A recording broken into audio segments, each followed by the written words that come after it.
ऐसे ही अगर सोचो अगर कविता में लय ताल तुक ये सारी चीज़ें गति वगैरह कुछ ना हो तो कविता कितनी बेकार हो सकती है ना। देखो एक साधु, कविता फिर वो ऐसी होगी अगर लय ताल वगैरह कुछ नहीं होगा तो। एक साधु जंगल में चलता जा रहा था, उसे रास्ते में एक बच्चा मिला।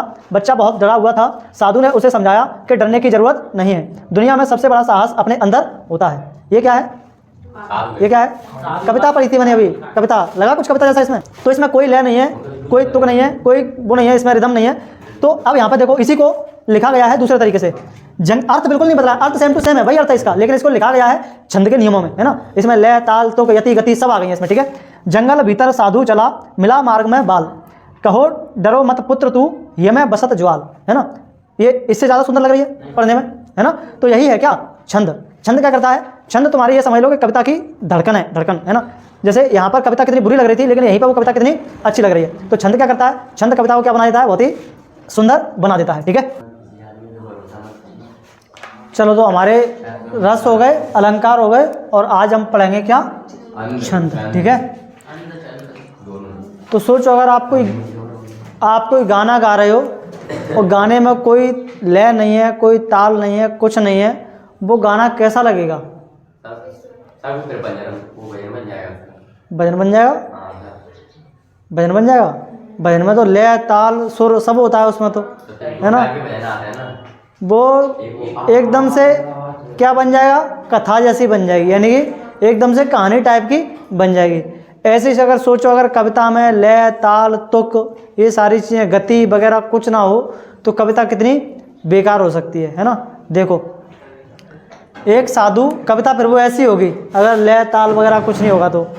एक साधु जंगल में चलता जा रहा था, उसे रास्ते में एक बच्चा मिला। बच्चा बहुत डरा हुआ था। साधु ने उसे समझाया कि डरने की ज़रूरत नहीं है, दुनिया में सबसे बड़ा साहस अपने अंदर होता है। ये क्या है?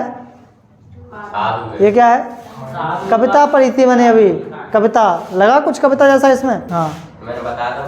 तो इसमें कोई लय नहीं है, कोई तुक नहीं है, कोई वो नहीं है, इसमें रिदम नहीं है। तो अब यहाँ पर देखो इसी को लिखा गया है दूसरे तरीके से। अर्थ बिल्कुल नहीं बदला, अर्थ सेम टू सेम है, वही अर्थ है इसका, लेकिन इसको लिखा गया है छंद के नियमों में, है ना। इसमें लय ताल तुक यति गति सब आ गई है इसमें, ठीक है। जंगल भीतर साधु चला, मिला मार्ग में बाल, कहो डरो मत पुत्र तू, ये मैं बसत ज्वाल, है ना। ये इससे ज़्यादा सुंदर लग रही है पढ़ने में, है ना। तो यही है क्या छंद। छंद क्या करता है? छंद तुम्हारी ये समझ लो कि कविता की धड़कन है, धड़कन, है ना। जैसे यहाँ पर कविता कितनी बुरी लग रही थी, लेकिन यहीं पर वो कविता कितनी अच्छी लग रही है। तो छंद क्या करता है? छंद कविता को क्या बना देता है? बहुत ही सुंदर बना देता है, ठीक है। देखो छंद के जो अंग होते हैं वो लगभग 5 अंग होते हैं: वर्ण, मात्रा, गति, लय, पाद, यति, ये सब, ठीक है। क्या होते हैं पता ही होगा आप लोगों को। वर्ण क्या होता है? वर्ण है शब्दों में कितने अक्षर या ध्वनियाँ हैं, वही क्या है? वर्ण है। जैसे ये इनमें कितने वर्ण हैं? वर्ण में कितने वर्ण हैं? 1 2 3, ठीक है। तो इसमें क्या है? जितने उसमें अक्षर हैं, ध्वनियाँ हैं, उन्हीं को हम क्या कह रहे हैं? वर्ण कहते हैं, ठीक है। मात्रा क्या है? किसी शब्द को बोलते समय उसकी ध्वनि की लंबाई को मात्रा कहते हैं, ना। किसी शब्द को अपन बोल रहे हैं तो उसकी ध्वनि में कितनी लंबाई है या कितनी छोटाई है, उसको अपन क्या कह रहे हैं? मात्रा कहते हैं, ठीक है। अभी मात्रा के गिनने के नियम अब तुम्हारे तो खैर किसी काम के नहीं है, 11th-12th क्लास में भी शायद उनको पूछ लेता है नियम वगैरह को, कितनी मात्राएं पूछ लेता है शायद 12th क्लास में। बताओ इसमें कितनी? 12th में भी नहीं पूछता, कॉम्पिटिटिव एग्जाम में जरूर पूछा जाएगा आप लोगों को। बताओ, ऐसे छंद दे देगा, बताओ इसमें कितनी मात्राएं गिन के, है ना। तो कॉम्पिटिटिव एग्जाम्स में पूछता है, लेकिन फिर भी अपन पढ़ लेंगे, ठीक है, छंद पढ़ रहे हैं तो। गति लय, जैसे अपन इसको गा रहे थे, है ना, तो इसमें एक गति थी, लय थी, है ना।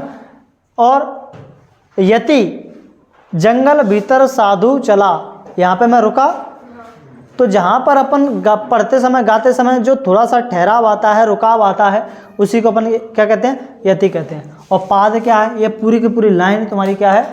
पाद है, ठीक है। तो जो छंद होते हैं तुम्हारे वो 2 प्रकार के होते हैं: मात्रिक छंद और वाणिक छंद, ठीक है। इनमें मात्राओं की संख्या निश्चित होती है, मात्राओं पर आधारित होते हैं, और ये इनमें शब्दों की संख्या कैसी होती है, निश्चित होती है, इसलिए इनको वाणिक छंद बोला जाता है, ठीक है। इनमें एग्जाम्पल के लिए दोहा, चौपाई, सोरठा, जो कि तुम्हारे सिलेबस में भी है, ये तीन ही दिए हुए हैं, ठीक है। और इसमें सवैया, कवित्व वगैरह आते हैं, ठीक है। सवैया, कवित्व, है ना, पढ़ लेना कभी आगे चल के इनको, है ना, हिंदी ग्रामर कभी पढ़ोगे तो। अब देखो मात्रा गिनने के नियम क्या होते हैं। मात्रा गिनने के नियम देखो, छोटिया बढ़िया तो आप लोगों ने पढ़ी है ना। अब आप लोगों को इतना तो पता ही होगा कौन से छोटिया बढ़िया, उनमें कौन सा लघु स्वर होता है, कौन सा दीर्घ स्वर होता है। जब मैंने आप लोगों को संधि पढ़ाई थी तब मैंने बताया था, लेकिन आप लोगों को उस समय नहीं पता था कि कौन से लघु स्वर होते हैं, कौन से दीर्घ स्वर होते हैं, है ना। आप लोगों ने इनमें से भी इसको लघु बना दिया था और इसको भी लघु बना दिया था, है ना, जबकि ये दोनों ही कैसे होते हैं, दीर्घ स्वर होते हैं, है ना, क्योंकि ये डिसाइड करता है कि उसके बोलने के उस पर समय पर, है ना, ध्वनि की लंबाई पर, कितना तेज कितना देर तक बोल रहे हैं। अगर ज़्यादा समय लग रहा है वो दीर्घ स्वर होगा, कम समय लग रहा है वो लघु स्वर होगा। अगर अपन आ को बोलेंगे तो आ बोलेंगे, आ को बोलेंगे तो आ ऐसे बोलेंगे, ठीक है। और ई को बोलेंगे तो ई को बोलेंगे तो ई, है ना। ऊ को बोलेंगे तो ऊ, और ऊ को बोलेंगे तो ऊ, ऐसे बोलते हैं, ठीक है। बढ़िया बेटा है, ठीक है। और ए और ए को कैसे बोलेंगे, ये तो इनमें से कन्फ्यूजन हो जाती है, कौन सा छोटा है कौन सा बड़ा है। ए को बोलेंगे ए को बोलेंगे ए, बराबर ही समय लग रहा है, ए ओ ओ कैसे, ओ और ओ, तो लगभग बराबर क्या होता है, समय इनमें लगता है, इसलिए कैसे स्वर है, दीर्घ स्वर है, ठीक है। तो इनकी लघु स्वर की जो मात्रा होती है वो एक होती है, और एक मात्रा के लिए हम क्या लगाते हैं, एक डंडा लगाते हैं, ठीक है। इसको क्या बोलते हैं, लघु बोलते हैं, क्या बोलते हैं, लघु। और इसको अपन क्या बोलते हैं, गुरु बोलते हैं, ठीक है। दीर्घ स्वर होते हैं, उनकी मात्रा कैसी होती है, दो मात्राएं लगाते हैं उनकी, और उसकी मात्रा दो लगाने के लिए अपन क्या बनाते हैं, ऐसा बना देते हैं, ठीक है।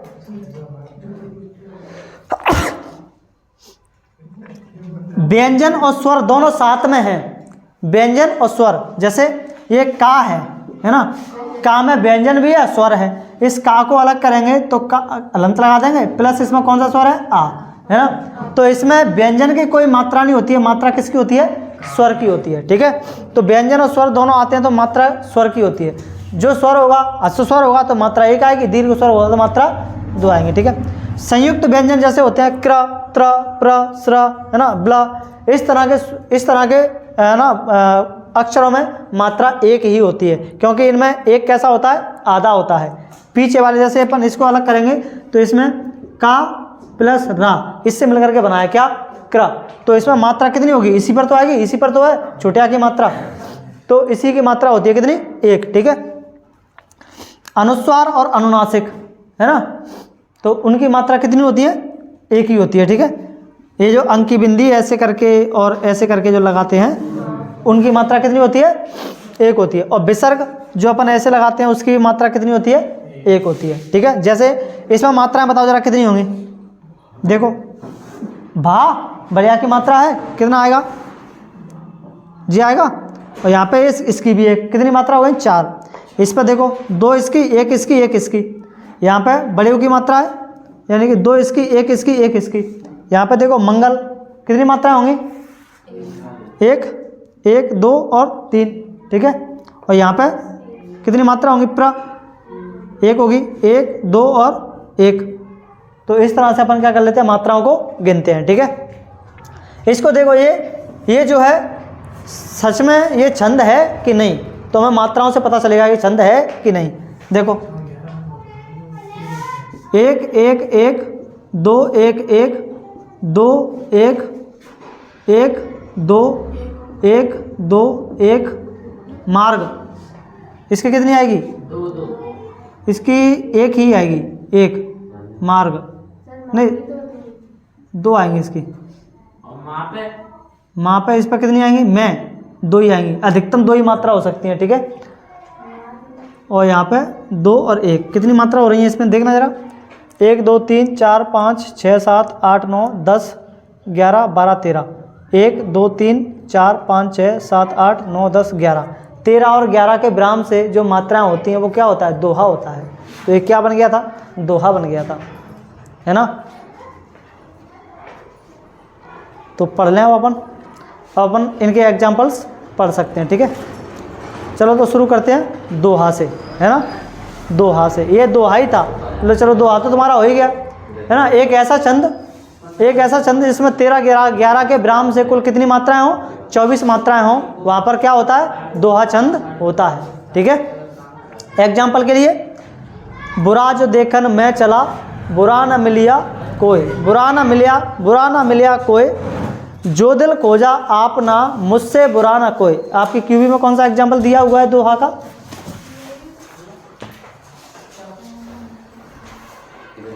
कनक कनक ते 100 गुनी, मादकता अधिकाय, वा खाए बोराए नर, या पाए बोराए, ठीक है।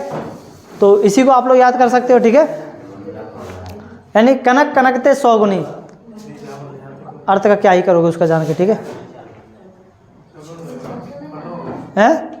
एक कनक का मतलब है सोना, एक कनक का मतलब है धतूरा। तो कनक कनक ते 100 गुनी, मादकता अधिकाय, है ना। यानी कि एक कनक की चमक एक कनक से 100 गुनी है। एक को खा के आदमी बोरा जाता है, और एक को पा के आदमी बोरा जाता है, और एक को खा के आदमी, मतलब दोनों को ही खा के बोरा जाता है। एक को खा के बोरा जाता है, और एक को मिल जाए पा के बोरा जाता है। सोना मिल गया तो बोरा जाएगा, है ना, और खा लिया धतूरा तो बोरा जाएगा, है ना। दोनों ही काम हो जाएंगे उसके। अगला है तुम्हारा चौपाई छंद, कौन सा, चौपाई, है ना। तो दोहा छंद में याद रखना 13 और 11 के विराम से कितनी, 24, और सोरठा इसका एकदम उल्टा होता है ना। 11 और 13 के विराम से, अगर मैं इस लाइन को इधर लिख दूं, इसको उधर लिख दूं, इसको इधर लिख दूं, इसको उधर लिख दूं, तो ये क्या बन जाएगा तुम्हारा, सोरठा बन जाएगा, ठीक है। ऐसा कर सकते हैं, बिल्कुल कर सकते हैं, ठीक है। धूमधाम से कर देना अगर ना कुछ समझ में आए तो। दोहा का एग्जाम्पल याद है, सोरठा का एग्जाम्पल याद नहीं आ रहा, तो दोहा को ही क्या कर देना, उल्टा करके लिख देना, बन जाएगा क्या, सोरठा, क्योंकि हमें तो एग्जाम्पल देना है बस, ठीक है। था सोरठा का एग्जाम्पल नहीं दिया इसमें। देखो जो दोहा की परिभाषा है उसी को बस उल्टा कर देना, ठीक है।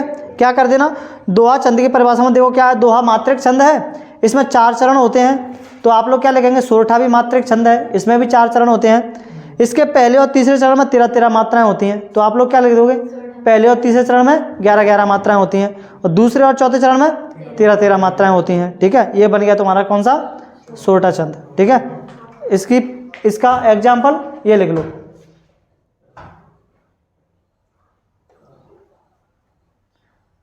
जब दर्पण देखत नैन,